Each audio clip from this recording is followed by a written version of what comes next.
Hello my beautiful subscribers. तो आज video start होची से क्यूट ब्राइड कर मैरेज पार्टी रो। तो आम दुई भौणी रेडी होकिना पहुँची जाइलु बईसिंगा।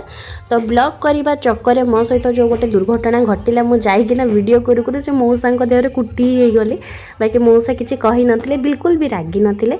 तो सेउठु मु पळाई आसती सीधा ब्राइड कर स्टेज पाखु, जी देखिली कि ब्राइड इतने ब्यूटीफुल देखा रेड लेहेंगा रे कहबार नहीं। तो तांकर किसी सिंगल फोटो उठे सारिबा परे आमे दुई भौणी जाइकिना तांको सहित फोटो एका उठेइथिलु, टिके वीडियो भी बनै नैथिलु।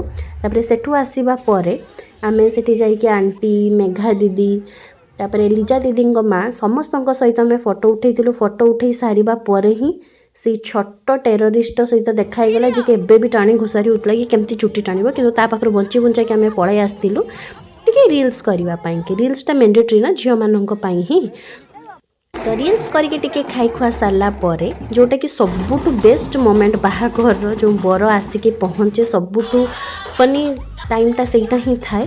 तो सेठी पूरा धूमधाम से नचानुची है, समस्ते नाचिलु। मेघा दीदी भी पूरा चिल्लै चुला कि तांको पार पर्यंत बहुत नाचिचंती।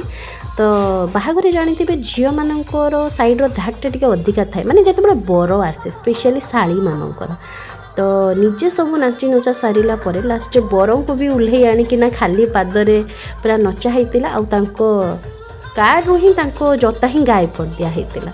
तो बर नाची सारिबा परे आज वीडियोटी मुझे ही रखी कहीं मैरेज पार्ट वीडियोटा सेकेंड पार्ट रे आसीबो। तो सेबेका बाय और stay connected for the next part. Don't forget to like से सब्सक्राइब।